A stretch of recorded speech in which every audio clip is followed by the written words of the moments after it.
There's a number of advantages that Putin's got in putting his troops on the northern border of Ukraine.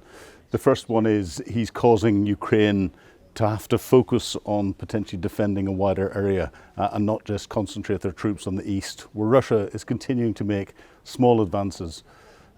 He's sending a clear message out to the Russian people and the Russian supporters that he is capable, or he's trying to demonstrate that he's capable of generating military capability. And he's sending that message out to Donald Trump as well, and reinforcing his inner circle to say, I can still win this militarily.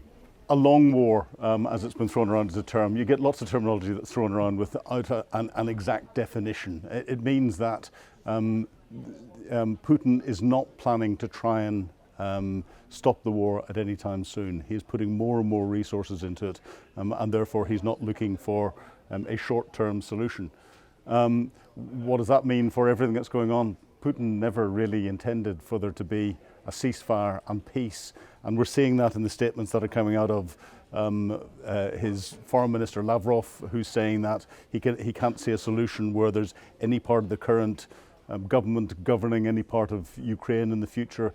There's statements to say that they still want the whole of Ukraine as a buffer zone between Russia and NATO, and the fact that Putin hasn't turned up for the ceasefire talks that he had actually asked for. Zelensky turned up, Putin didn't.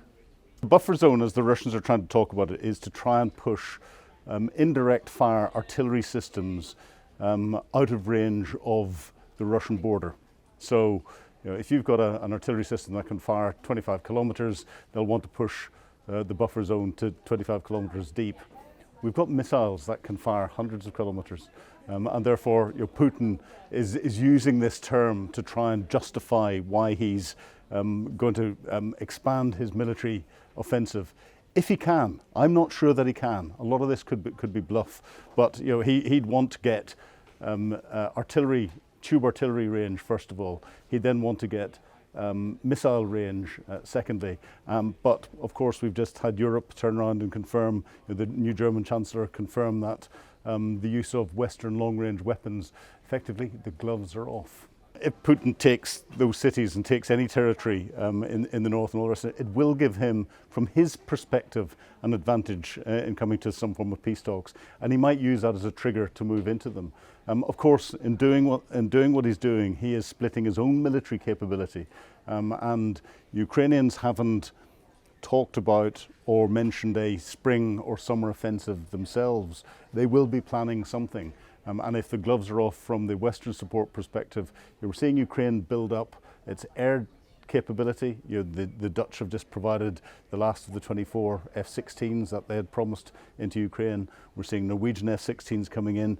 The Ukrainians are getting to this point where they can create local air superiority bubbles and then use Western armour to good effect.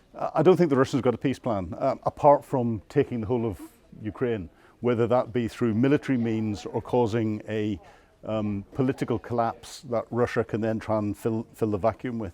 Of course, we again in the past few days have heard, I think it came from the Russian spokesman Peskov, turning around saying that there had to be elections in Ukraine before they would sit down for a ceasefire and everything else. They're trying to do everything to dislocate what's going on inside Ukraine, to suggest to Donald Trump that Russia is on the path to peace, but there are criteria that Russia has to have met. So to stop Trump from coming down hard on Russia, I think Trump is just beginning to realise, and the coming days will tell us whether he is actually going to recognise that Putin is playing him and continue to play him. We'll hear this rhetoric, we'll hear this language, we'll hear a lot more of that, whilst Putin and his team think that they continue to play Putin, Zelensky, the West, the coalition of the willing. At some stage, the realisation will set in that his continuing playing these games won't work anymore, and we'll see a change in tactics. I would say that there is a degree of exhaustion on both sides. The Ukrainians are exhausted from a personnel perspective. Their casualty figures are huge. The people are tired of the conflict, but for them it is a conflict of national survival. The Russians, Putin seems to have an endless supply of personnel that he can put through, but He's relying on North Korea for 80% of some of his natures of ammunition. He's relying on Iran for its technology with the drones. He's relying on China for some of the electronics that he needs. We're seeing fewer and fewer Russian armoured vehicles being used in the front line. And therefore I think Russia is bleeding militarily.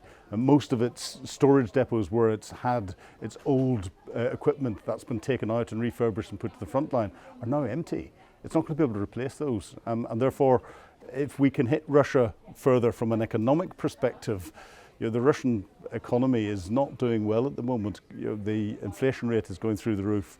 Cost of living is beginning to hit people. I think Putin's worried. So of the two, I think Ukraine is probably in a slightly stronger position because of the backing it's getting from the West, and that economic backing is giving it a foundation. Russia's not getting that. I don't think we were close to ceasefire a month ago. I think there was a lot of hopeful reporting around places, but the reality is Putin doesn't want a ceasefire. Donald Trump is stirring the pot between all three. He doesn't, I think, understand why he can't just do a deal and say, come and do trade with the United States, and to do that, just sign this peace agreement. Putin doesn't work that way, and Putin's been playing Trump.